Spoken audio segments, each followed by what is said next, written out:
मैं बहुत फ्रैंक हूँ। तेरी उम्र में लड़कियां जो है ना वो शादी से पहले ही फूफा जी मेरी मैं क्या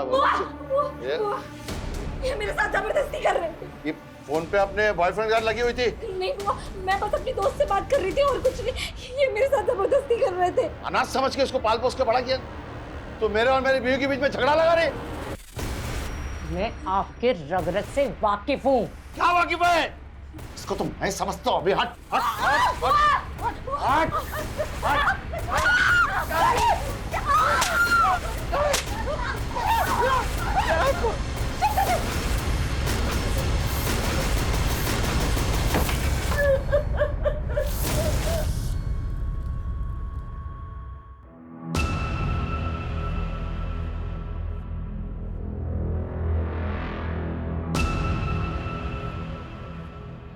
आप लोग इस घर में नहीं रह सकते। मैं घर सील करना होगा जब तक जांच पूरी नहीं होती। मेरा भाई यही नजदीक में रहता है, हम वहाँ चले जाएंगे।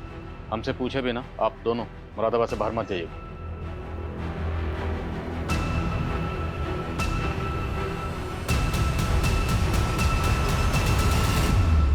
मेरी जिंदगी नर्क बना दी तुमने।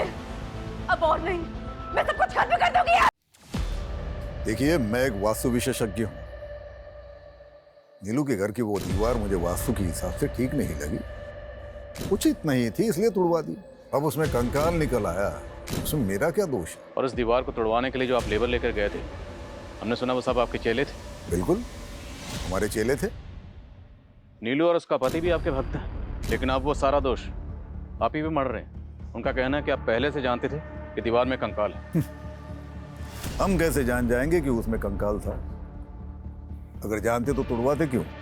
वो तो मुझे दिव्य ज्ञान से आभास हुआ था कि उस दीवार में कुछ अनिष्ट है, और उसी दिव्य ज्ञान से हमें आभास हुआ है कि नीलू के भाई अविनाश की दाढ़ी में तिनका है। आचार्य जी, दाढ़ी को साइड में रखिए, स्पष्ट शब्दों में बताइए क्या कहना चाहते हैं। नीलू का भाई उस दीवार को गिराने का विरोध कर रहा था।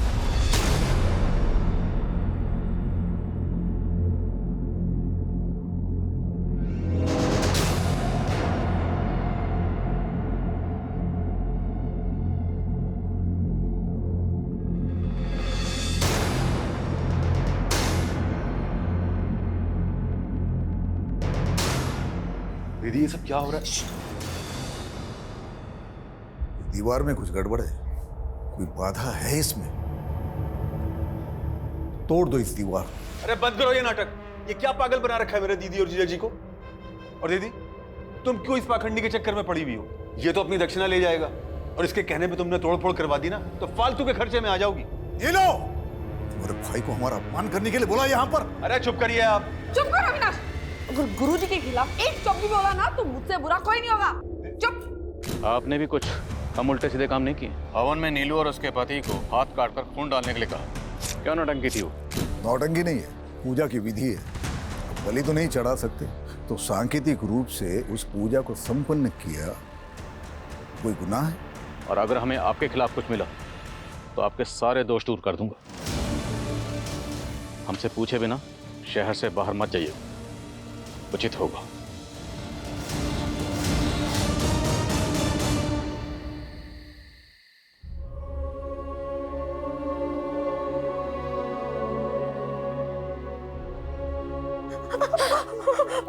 मेरी वजह से रोज आपको फूफा जी मारते हैं।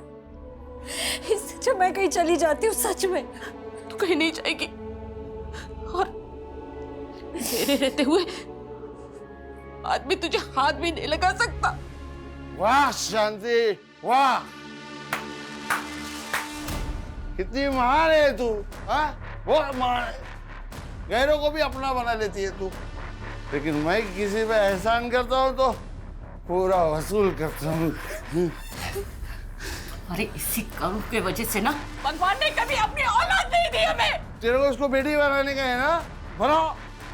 पर तुम दोनों को इधर चैन से रहने है तो मेरी बात मान लो, घर की बात घर में ही रहेगी। हट हट हट हट। अगर दोबारा इसे हाथ लगाए ना तो मैं तुम्हें अंदर करवा दूंगी। अंदर कराएगी तू? जिंदा रहेगी तो अंदर कराएगी ना। करेंगे तभी तभी मारेंगे।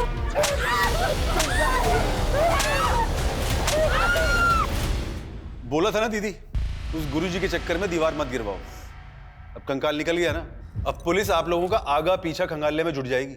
आपको पता है उस दीवार में किसको मार के गाड़ा गया था? हमें कैसे पता होगा? अरे हमको तो हमारे घर से निकाल दिया पुलिस वालों ने, पूरा घर सील कर दिया उन्होंने। घर तो सील करेंगे ही, और अब आप लोग यहां रहोगे तो पुलिस वाले यहां भी आएंगे। यानी तो कहना क्या चाहता है? हमारे बुरे वक्त में हमें अपने घर में भी नहीं रखेगा? अरे जीजा जी कैसी बातें कर रहे हैं आप रहो ना आराम से जब तक रहना है। बल्कि मैं एक काम करता हूँ, आप लोगों के लिए कृतिका का कमरा साफ करवा देता हूँ।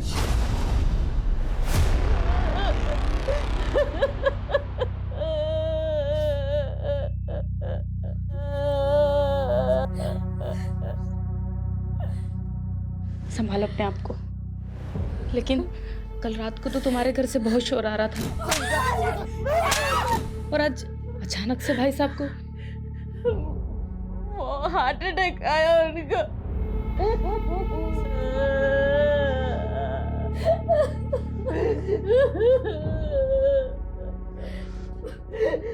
पूरा बात कर लिए, वो लोग आधे एक घंटे में डेथ सर्टिफिकेट बना के दे देंगे। चलिए अब अंतिम संस्कार की तैयारी करते हैं।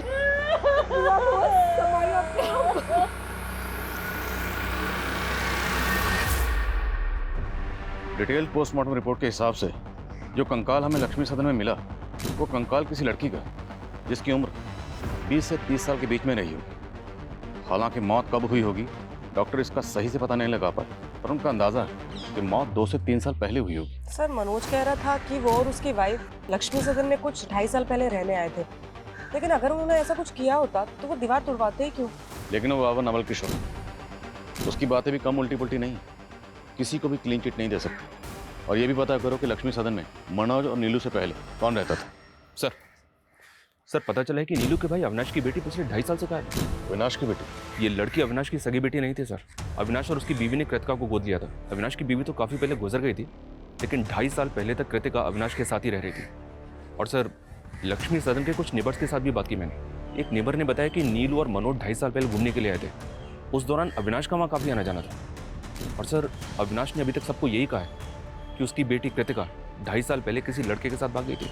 तो क्या ये केस ऑनर किलिंग का केस है? और लक्ष्मी सदन की दीवार में हमें जो कंकाल मिला, क्या वो कंकाल अविनाश की बेटी कृतिका का है? कुछ भी बोले जा रहे हैं आप। अब जबरदस्ती उस कंकाल को कृतिका का बता रहे हैं।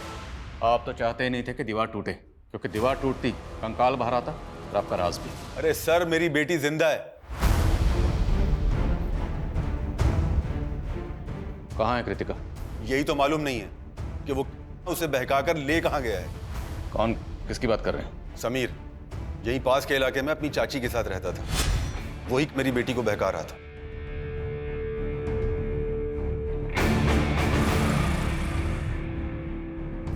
कृतिका, मैंने तुझे कितनी बार समझाया है उस लड़के से दूर रहा कर। पर पापा समीर में बुराई क्या है? वो लड़का हमारी बिरादरी का नहीं है। मैं ये सब में नहीं मानती पापा। उस लड़के ने कृतिका का दिमाग खराब कर रखा था, और वही हुआ। एक दिन कृतिका उस लड़के समीर के साथ भाग गई। और आपने पता करने की कोशिश नहीं की कि आखिर आपकी बेटी है कहाँ? मैं उस लड़के की चाची से मिलने गया था, लेकिन उसकी चाची ने भी कुछ नहीं बताया, और बदनामी के डर से पुलिस में कंप्लेंट नहीं कर पाया। पुलिस कंप्लेंट इसलिए नहीं की क्योंकि आप कान करके बैठे हुए। उस लड़के के बारे में बताइए जो कृतिका को लेकर भागा। अब हम पता करेंगे कि कृतिका कहाँ है। आंटी जी, जो लिखा होता है उसे टाला तो नहीं जा सकता। आप लोगों को किसी भी तरह की कोई भी परेशानी हो, कुछ भी जरूरत हो, हमसे बोलिएगा, हम हैं अभी।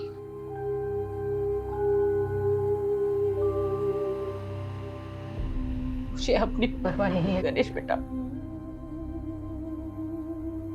मुझे तो बस पूनम की चिंता हो रही है। वो इस घर में अपने फूफा के साथ सुरक्षित नहीं थी। ये दुनिया ऐसे जानवरों से भरी पड़ी है। आंटी जी, आप एक काम करिए, आप हमारी शादी पूनम से करवा दीजिए। ये क्या बोल रहे हो गणेश? पूनम, हम जानते हैं तुम हमारी दूर की मौसी की बेटी हो, पर आंटी जी, हमारी मम्मी भी तो यही चाहती थी कि हमारी और पूनम की शादी हो जाए। पूनम, हमारी मम्मी ना बुआ जी से बात भी करने वाली थी, पर उसके पहले ही उनका देहांत हो गया। गणेश, पर गणेश सही कह रहा है बेटा। देखो, तुम दोनों एक दूसरे को बचपन से जानते हो। मुझे ऐसा लगता है गणेश से बेहतर तुम्हारे लिए कोई लड़का हो ही नहीं सकता।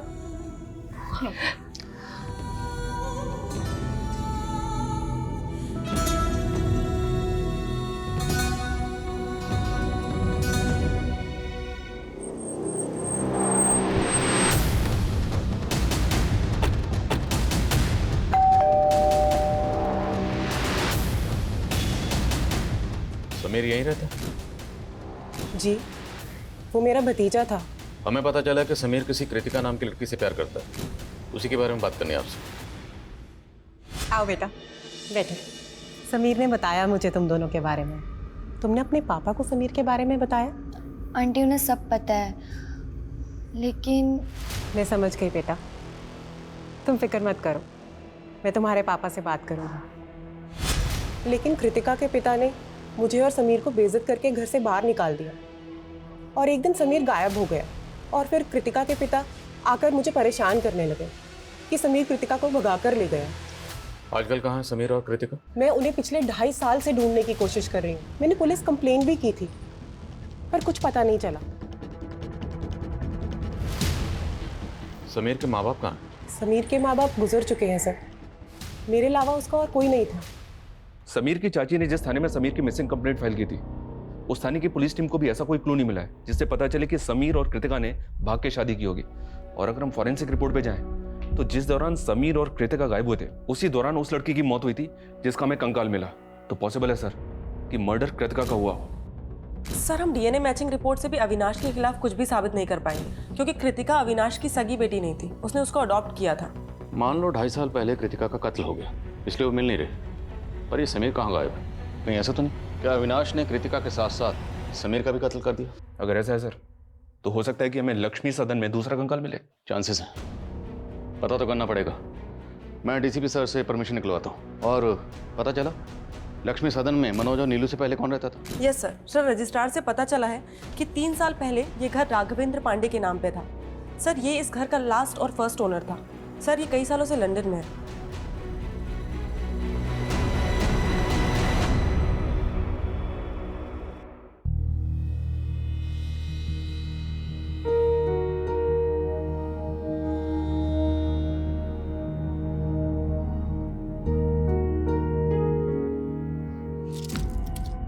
तुमने शराब पी रखी है? अरे वो हमारे दोस्तों ने थोड़ा लिटिल पिला दिया। तुमने मुझे पहले क्यों नहीं बताया कि तुम शराब पीते हो? अरे इसमें बताना क्या है, जमाना पीता है भाई। जमाना पीता हो चलेगा, लेकिन मुझे बिल्कुल पसंद नहीं है। तुम्हें मालूम है ना, इसी की वजह से फूफा जी ने मेरे साथ। अरे तो हमने तुमको बचा लिया ना तुम्हारे फूफा जी से। चलो अब हमारा मूड मत ऑफ करो, आज हमारी फर्स्ट नाइट है भाई। ओ गणेश, तेरी इतनी औकात? गणेश छोड़ो।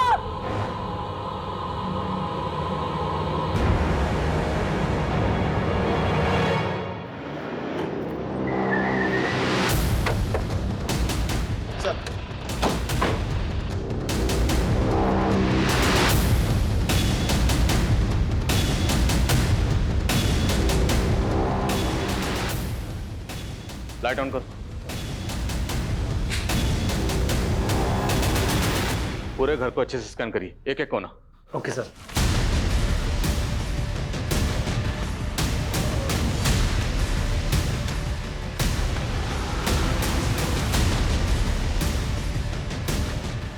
सर, कुछ नेबर्स ने बताया 2.5 साल पहले इस घर में एक मेड काम करती थी जो अचानक से गायब हो गई। कौन मेड? सर, संजना नाम था हमारी मेड का।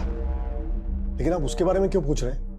हमें पता चला है कि आप उसके साथ कुछ अच्छा बर्ताव नहीं करते थे। मेरी जिंदगी नर्क बना दी तुमने। अब और नहीं, मैं सब कुछ खत्म कर दूंगी यार। तकरीबन 2.5 साल पहले उसने मोहल्ले में तमाशा किया था।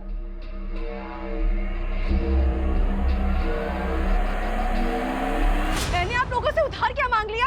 नौकर बना कर रखोगे, मार मार कर टैंक बनाओगे मुझसे। क्यों झूठ बोल रही हो संजना? हाँ, और क्या जरूरत है इतना तमाशा करने की? देख संजना, तमाशा मत कर बेकार में। जो भी तुझे कहना है अंदर जाके कर। चल। एक नंबर की नौटंकीबाज औरत थी वो। तिल का तार बना के रखा था उसने। इसलिए आपने कंकाल बना दिया उसे? ये कैसी बातें कर रहे हैं आप सर? हमें पता चला कि उसके बाद से ही वो गायब है। लेकिन सर उसके बाद तो वो अचानक काम छोड़ के अपने गांव चली गई थी। तब तो गांव में मिलनी चाहिए। एड्रेस बोलिए गांव का। सर एड्रेस तो नहीं है हमारे पास। जिस एजेंसी के जरिए उसको काम पर रखा था उस एजेंसी का एड्रेस तो होगा? नहीं सर, किसी एजेंसी के थ्रू हमने काम पर नहीं रखा था उसे। वो खुद ही घर आई थी काम मांगने के लिए। कहती थी मंजुलापुरा में कहीं रहती है, लेकिन वहाँ एग्जैक्टली कहाँ ये हमें नहीं मालूम सर। ठीक, फोन नंबर बोलिए उसका। सर उसके पास फोन नहीं था।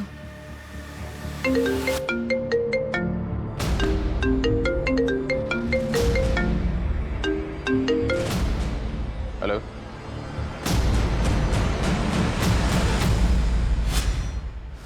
मेरी जिंदगी नर्क बना दी तुमने। अब और नहीं, मैं सब कुछ खत्म कर दूंगी यार। संजना, क्या कर रही है तू ये?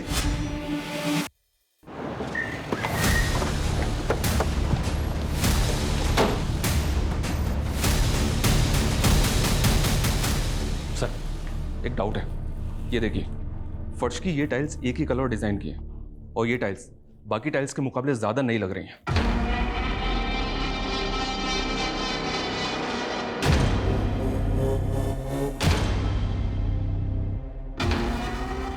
बताओ।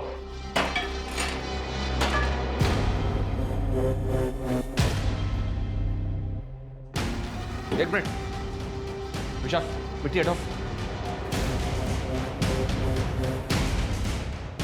सर एक मिनट जल्दी।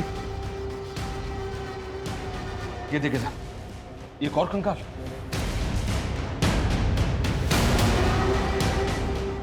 विशाल, वो गले में क्या? निकालो सर।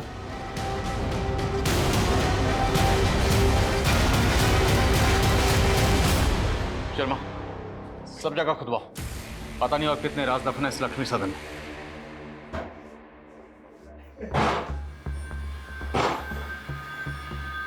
हमारी पत्नी। अरे घूर क्या रही हो? है? उनसे शादी करके भी ना हमको जबरदस्ती करनी पड़ती है।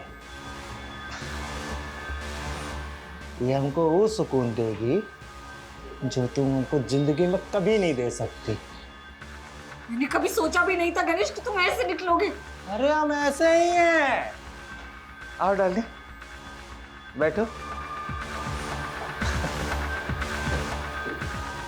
अब तुम देखो और चलो। है? पैर ऊपर कर लो, आराम से।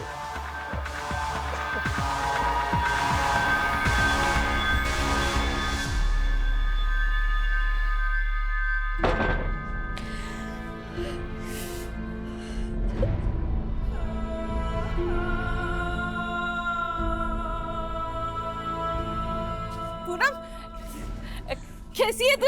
हाँ? अरे मैं यहीं से जा रही थी, मैंने सोचा तुझे और दामाद जी को। तू रो क्यों रही है? क्या हुआ? उठ, उठ, मेरी कितनी हिम्मत! हाँ, मेरे बेटी का ऐसा किया तूने? ऐसा किया मेरी बेटी के साथ ऐसा? बुढ़िया!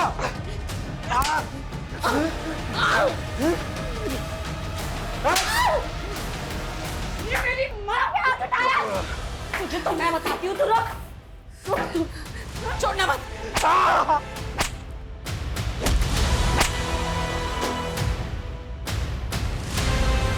सर एक कंकाल को एग्जामिन करने के बाद पता चला है कि ये कंकाल 18 ईयर्स एंड अबव किसी लड़के का है सर। क्या? तो डॉक्टर, क्या लड़के की मौत भी उसी दौरान हुई होगी जिस दौरान लड़की की मौत हुई, जिसका कंकाल हमें लक्ष्मी सदन की दीवार में मिला? हो सकता है सर, मैं आपको डिटेल रिपोर्ट जल्दी सेंड करता हूँ। ये चेन हमें कंकाल पे मिली थी। क्या समीर ऐसी चेन पहनता था? मैम मुझे ठीक से याद नहीं आ रहा है, पर आप ये सब क्यों पूछ रही हैं? देखिए हमें लगता है कि कृतिका के साथ साथ समीर का भी मर्डर हुआ। पहले आप मुझ पर कृतिका के मर्डर का इल्जाम लगा रहे थे, अब दूसरा कंकाल मिल गया तो समीर कर रहे हैं। क्या सबूत है कि दोनों कंकाल समीर और कृतिका के हैं? अबे अमन, सबूत तो इस बात कभी नहीं मिले कि समीर और कृतिका जिंदा हैं। सर मैं कह रहा हूँ कि मैंने उन्हें नहीं मारा है, आप मेरा यकीन क्यों नहीं करते? हम यकीन नहीं करते, तोड़ाई करते हैं जब तक मुजरिम सच नहीं बोलता। अभी तक आपकी मेट संजना का कुछ पता नहीं चला, हम उसे ढूंढ ही रहे हैं और अब लक्ष्मी सदन में दूसरा कंकाल मिला। अब ये तो कहना मत कि आप लोग इस बारे में कुछ जानते ही नहीं। सर हम सचमुच कुछ नहीं जानते, आप बेकार में हमें और अविनाश को परेशान कर रहे हैं सर। एक मिनट सर, आपने किचन में खुदाई की थी ना, और कंकाल भी आपको वही मिला ना? ये सर अब तो मुझे पूरा यकीन है सर कि ये काम जरूर उन लोगों का है जो हमसे पहले वहां रहते थे, क्योंकि जब हम वो घर देखने गए थे तब हमने भी देखा था कि किचन की टाइल्स अलग अलग है, और हमने इसके बारे में एजेंट को भी बोला था। कौन एजेंट? शेखर यादव सर। राघवेंद्र पांडे ने उसी एजेंट को घर की चाबी दे रखी थी। ये देखिए सर,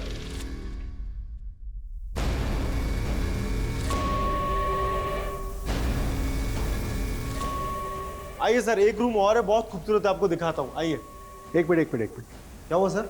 ये फर्श तो बहुत अजीब ढंग से बनी हुई है, ना टाइल्स मैचिंग है ना ठीक से लगे हुए हैं। अरे सर बहुत छोटी सी चीज है, डोंट वरी, सब हो जाएगा।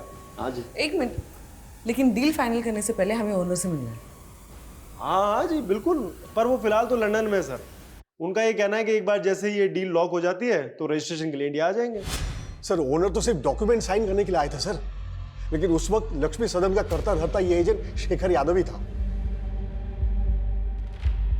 क्या सर, लक्ष्मी सदन में 2 कंकाल मिले हैं? ओ एजेंट, हमारे साथ ड्रामा मत कर। लक्ष्मी सदन का सौदा तुमने करवाया था ना? सर मैंने करवाया था, पर इस बात को 2-3 साल हो गए हैं। एग्जैक्टली। ये जो मर्डर हुआ है ना, वो भी 2-3 साल पहले ही हुए। उस घर के पहले मालिक राघवेंद्र पांडे ने जाने से पहले चाबी तेरे हवाले की थी। लक्ष्मी सदन की चाबी 24 घंटे तेरे पास रहती थी, और जहाँ किचन में कंकाल मिला है वहाँ की टाइल्स बदली गई, और मनोज और नीलू ने तुझे इस बारे में बताया भी था। नहीं सर, मुझे इस बारे में कुछ नहीं बताया था सर। हो सकता है ये मनोज और नीलू ने ही टाइल्स बदल दी हो, या हो सकता है ये फर्स्ट ओनर और सेकंड ओनर ने ये सब कांड किए हो। फर्स्ट, सेकंड, थर्ड जितने भी ओनर सबको घसीटेंगे। तो ये बता, लक्ष्मी सदन में किसकी लाश गाड़कर राघवेंद्र पांडे लंदन भागा? सर मुझे क्या मालूम सर, मैं बस इतना बता सकता हूँ कि ये राघवेंद्र पांडे एक अय्याश किस्म का आदमी था। उसने मुझे लंदन जाने से पहले करीब 3.5 साल पहले अपना घर बेचने के लिए कहा था। उसके बाद मैं जब भी उससे जाके मिलता था तो हमेशा नए लड़के लड़कियों के साथ रहता था। उस दौरान ये अकेला रहता था सर। अरे शेखर, कैसा है? मैं अच्छा हूँ सर, आप कैसे हैं? बस बढ़िया, बैठना। नहीं सर, थैंक ड्रिंक। अरे नहीं सर, मैं ये कह रहा था वो एक पार्टी से बात की थी आपके घर के लिए, तो 70 लाख रुपए बोल रहे हो। 85 लाख रुपए से 1 रुपया कम नहीं लूंगा सर। उसके 2 दिन बाद ये मेरे ऑफिस आया और कहने लगा कि लक्ष्मी सदन 70 लाख में भी बिकवा दो, लेकिन सर तब तक वो पार्टी दूसरी डील कर चुकी थी। उसके बाद उसने चाबियां दी और लंदन चला गया, बोला कि जल्द से जल्द बिकवा दूं। बोलो शर्मा। सर, रसोई के दूसरे हिस्से में एक और कंकाल मिला है। तीसरा कंकाल? जी हाँ सर, देखते ही देखते double murder case triple murder में बदल गया सर।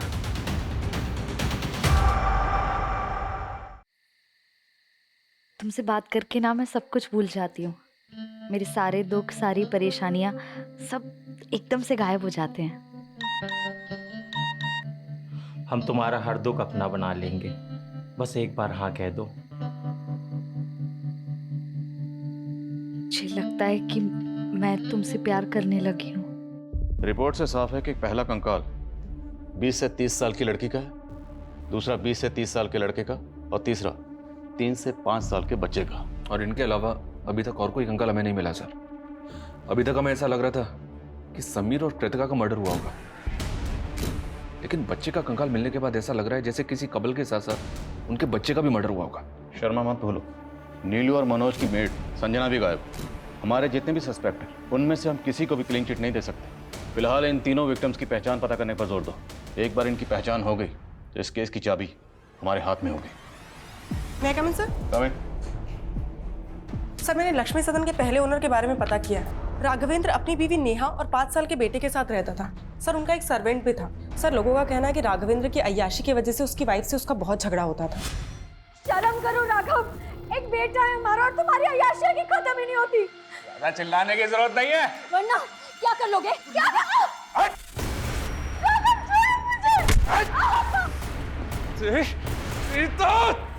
सॉरी, क्या कर रहे हो? अब तू ज्ञान देगा मुझे, तू ज्ञान देगा मुझे, तू देगा ज्ञान। सर 3.5 साल पहले राघवेंद्र के बीवी, बेटा और नौकर तीनों गायब हो गए। राघवेंद्र ने लोगों से कह दिया कि नौकर गांव चला गया और उसकी बीवी का किसी से एक्स्ट्रा मैरिटल अफेयर था, तो वो अपने बच्चे को लेकर उसके साथ भाग गई। तो क्या ये तीनों कंकाल राघवेंद्र की बीवी, बच्चे और उसके नौकर के भी हो सकते हैं?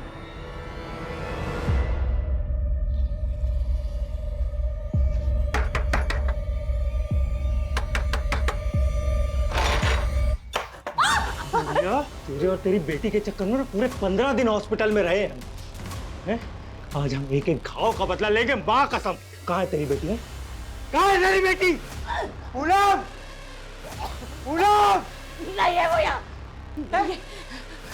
कहाँ है तो वो? नहीं बताऊंगी। नहीं बताएगी? नहीं बताएगी तू?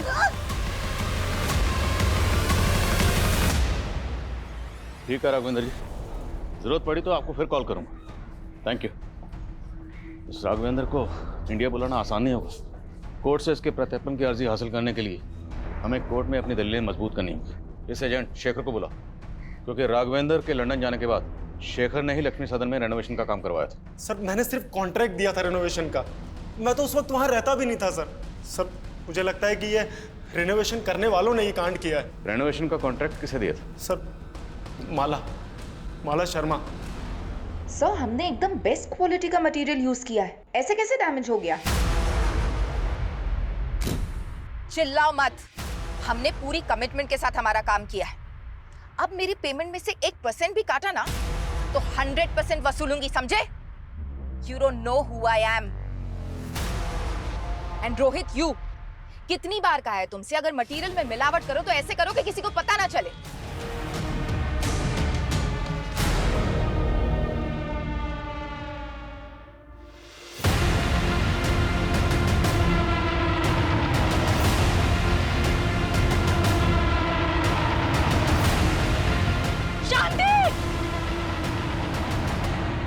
मानती हूँ लक्ष्मी सदन के रेनोवेशन का कॉन्ट्रैक्ट मैंने लिया था, लेकिन किसी मर्डर से मेरा कोई लेना देना नहीं है। तो इतना तो मानती हैं ना कि लक्ष्मी सदन में आपने रेनोवेशन किया था?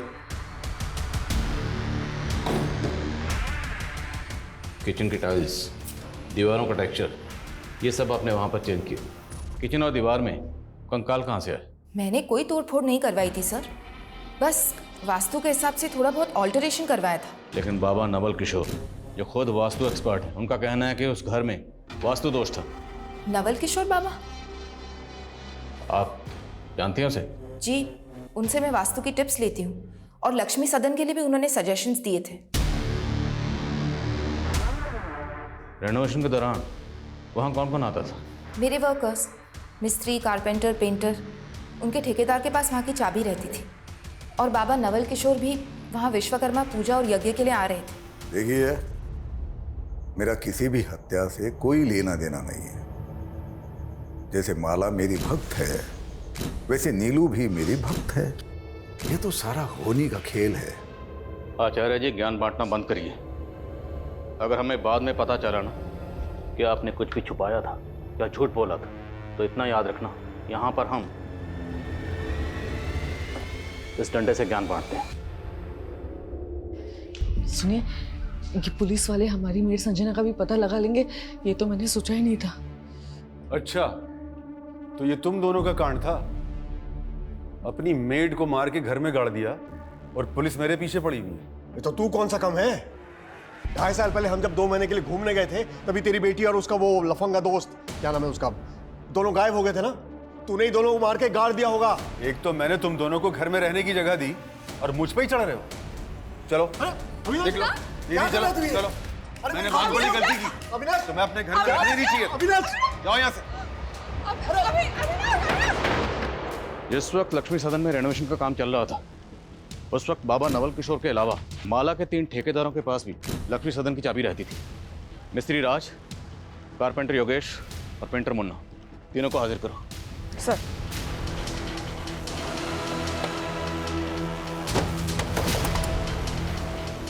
राज मिस्त्री। हाँ मैडम। चल। अरे मैडम क्या हुआ? अरे चल।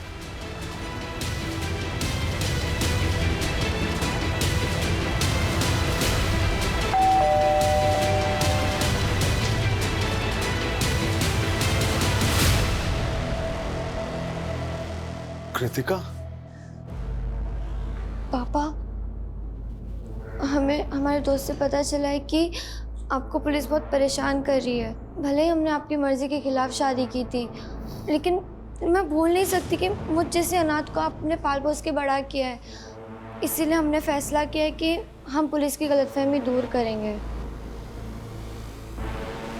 उन कंकालों के बारे में मैं कुछ नहीं जानता। तेरे अलावा माला ने जिस कारपेंटर और पेंटर को ठेका दिया था वो दोनों गायब। उन दोनों के फोन भी बंद है। अरे साहब, उनसे मेरा कोई वास्ता नहीं है।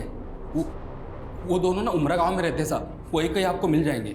अविनाश का फोन आया था सर, कृतिका और समीर दोनों जिंदा है। और नीलू और मनोज की जो मेट थी संजना, उसके बारे में कुछ पता चला? जी हाँ सर, उस मोहल्ले की कुछ और काम वालियों से उसके गांव का पता चला है। वो बिहार की रहने वाली है। बिहार पुलिस को अपडेट दिया है मैंने।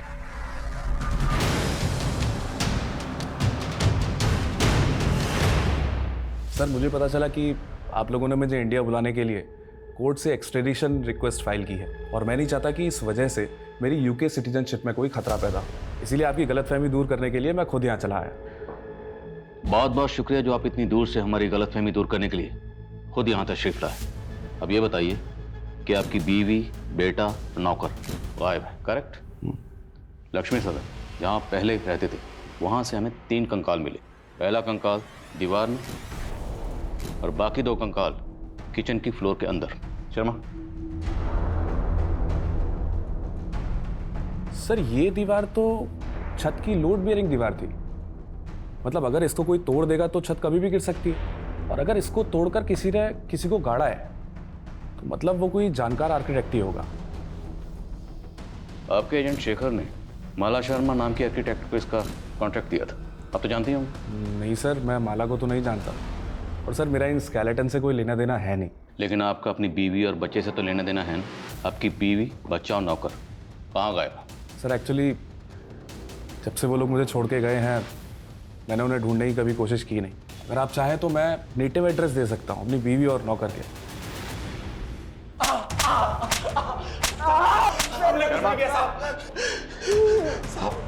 हमने कुछ नहीं किया साहब, हम तो मामूली से पेंटर और कारपेंटर हैं। तो गायब क्यों हुए थे? साहब हमें काम नहीं मिला इसलिए हम गांव चले गए थे। अब जब पूछ रहा हूँ तो उसका सच सच जवाब देना। तुम दोनों ने लक्ष्मी सदन में तकरीबन 25 दिन काम किया था ना? जी साहब किया था। उस दौरान तुम लोगों को ऐसा कुछ लगा या ऐसा कोई शख्स वहाँ आया था जिस पर तुम लोगों को शक हो कि वो ये कांड कर सकता था? सर हम तो शाम 7 बजे काम खत्म करके चले जाते थे, लेकिन एक दिन लेट हो गया तो हमने देखा कि माला मैडम अपने दोस्त के साथ आई थी। माला मैडम वहाँ आए दिन आती थी, अपने दोस्त के साथ ड्रिंक करती थी। साहब इसके अलावा हमें कुछ नहीं पता सर। माला के एक दोस्त के बारे में पता करो, हो सकता है उसका अपना किसी दोस्त के साथ पंगा हो और ये माला पिंड मर्डर्स में शामिल हो। और ये भी चेक करो क्या माला के बैकग्राउंड में कोई ऐसा है जो गायब है। और माला के 3 ठेकेदार, उन सब की बैकग्राउंड पता करो। सर खबरी का कॉल है। हेलो, ठीक है उसे यहाँ ले आओ। सर मनोज और नीलू की में एक संजना का पता चल गया। गुड। साहब नीलू और मनोज जी बहुत टॉर्चर करते थे साहब, उनसे उधार क्या नहीं लिया, गुलामी बना लिया था उन्होंने, इसलिए मैं तंग आकर खुद ही मरना चाहती थी। मेरी जिंदगी नर्क बना दी तुमने, अब और नहीं, मैं सब कुछ खत्म कर दूंगी यार। संजना पागल हो गई क्या? क्या कर रही है तू ये? अगर वो लोग मारपीट करते थे तो पुलिस के पास क्यों नहीं है? साहब हम गरीब लोग अगर पुलिस के चक्कर में पड़ेंगे तो हमें कहीं भी काम नहीं मिलेगा। संजना, कृतिका और समीर का तो पता चल गया है, लेकिन राघवेंद्र की बीवी, बच्चे और नौकर का अभी तक पता नहीं चला सर। लेकिन सर हमें ये जो तीनों स्केलेटन मिले हैं इनका एज ग्रुप भी इससे मैच करता है। सर हो सकता है राघवेंद्र हमें बेवकूफ़ बना रहा हो। हेलो सर, वो राज की इंफॉर्मेशन मिली है। राज की इंफॉर्मेशन? स्पीक। हाँ बोल। 1.5 साल पहले बरेली की पुलिस ने उसे किसी केस में उठाया था। क्या केस था वो? सर वो तो मालूम नहीं, लेकिन पास की बस्ती में एक विधवा औरत रहती है अपने 2 बच्चों के साथ, वहाँ भी उसका आना जाना था सर। शर्मा, पता करो बरेली के कौन से थाने की पुलिस राज को उठाकर ले गई। राज को हाजिर करो।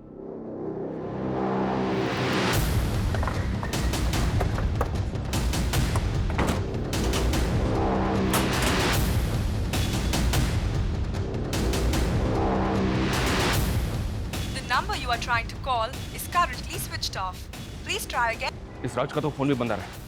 एक काम करो, इसका फोन ट्रेस करो, पता करो कि ये कहाँ भाग गया है। सर वो विधवा औरत कौन है जिसके पास राज का आना जाना था? सर ये पास की बस्ती में रहता है। सर मैं नहीं जानती राशिद कहाँ है। और उसका नाम तो राज है ना? सर उसका असली नाम राशिद है, लेकिन सब उसको राजा बोलते हैं। आपका राशिद से क्या रिश्ता था? मैं एक विधवा औरत हूँ, 2 बच्चों की माँ हूँ। कुछ पैसों से मेरी मदद कर देता था और मुझे लगा था कि वो मुझसे शादी करेगा, पर सर उसने तो किसी और से शादी कर लिया। किससे शादी कर? सर कोई थी बदचलन औरत। सर राशिद से शादी करके उसी के भाई से चक्कर चला के भाग गई।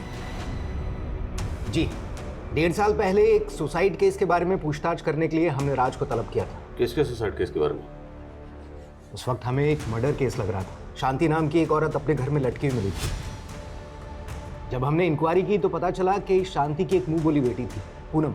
उस वक्त तो पूनम का कुछ पता नहीं चला, लेकिन बाद में पता चला कि पूनम ने गणेश नाम के किसी आदमी से शादी की थी। सर पूनम तो हमको 8 साल पहले ही छोड़ के चली गई थी।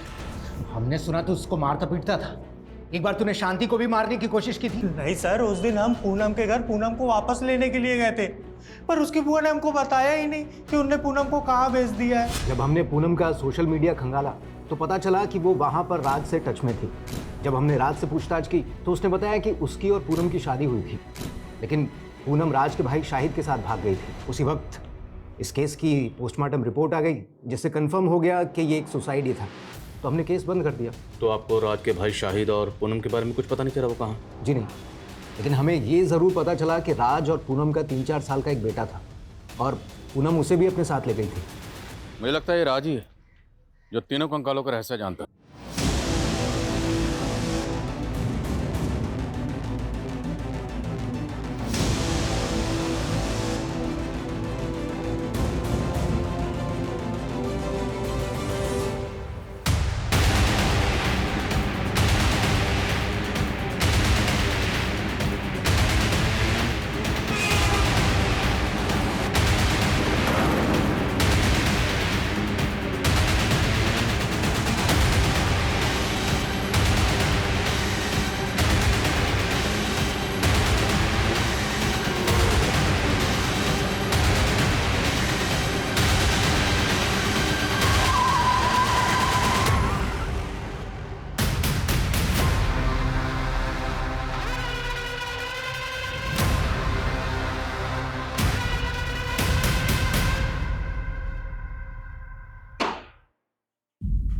राज उर्फ राशिद, तेरे इस राज से पर्दा उठ चुका है। तेरा डीएनए 2 कंकालों से मैच हो चुका है। पहला कंकाल है तेरे भाई शाहिद का, और दूसरा तेरे बेटे का, और तीसरा पूनम का। सोशल मीडिया पर रिक्वेस्ट भेजी थी साहब मैंने उसको, उसने तुरंत एक्सेप्ट कर ली। फिर धीरे धीरे चैटिंग शुरू होने लगी, फिर मैं उसके दिल का राजा बन गया। शादी करने के लिए तैयार हो गई साहब मेरे साथ, लेकिन उसको ये धक्का बर्दाश्त नहीं हुआ था कि मैं राज नहीं राशिद हूँ। कुछ ही दिनों बाद मुझे पता चला कि उसका मेरे भाई शाहिद के साथ चक्कर चल रहा है। मेरे से मन नहीं भरता तेरा, मेरा भाई चाहिए तुझे। राज, मैंने तुम्हारे भाई से थोड़ी सी बात कर ली, इसका मतलब कुछ भी निकालोगे क्या? शर्म आनी चाहिए तुझे राज। अरे 4 साल का बच्चा है तेरा और पूनम का, भाई पे शक कर रहा है। उनको दिखाने के लिए मैंने उनके झूठ पे भरोसा कर लिया साहब, लेकिन अंदर से बदला लेना था ना। और उस टाइम पे मुझे लक्ष्मी सदन का ठेका मिल गया था, और उस दौरान मेरे बेटे का बर्थडे आया। सही मौका मिल गया था मुझे, तो फिर वो लोग यहाँ आए, फिर मैंने बर्थडे का केक काटा। उसके बाद मैंने उनके कोल्ड ड्रिंक में जहर मिला दिया।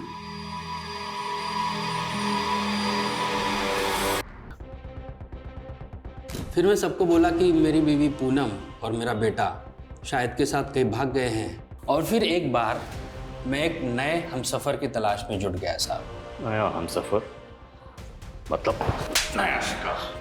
शर्मा, आशिक का जनाजा है, जरा धूम से निकलना चाहिए। सर राघवेंद्र की बीवी, बेटे और नौकर के बारे में पता चल गया। उसका नौकर तो गांव में है, लेकिन सर उसकी बीवी नेहा, सर वो किसी के साथ भागी नहीं है, बल्कि वो दिल्ली में टीचर की नौकरी करके अकेले अपने बेटे की परवरिश कर रही है। That's great. जब कोई औरत रिश्तों में धोखा खाने के बाद अपनी इज्जत, अपनी सेल्फ रिस्पेक्ट और अपने स्वाभिमान की परवाह करते हुए आगे बढ़ती है, पुरानी बातों को पीछे फेंक कर मूव ऑन करती है, तो वही फैसला उसके लिए सही होता। पूनम राशिद को सोशल मीडिया पर मिली, पर राशिद की सच्चाई जाने भी ना उसने आंख बंद करके राशिद पे यकीन किया। और उसके फरेब का शिकार हो गए।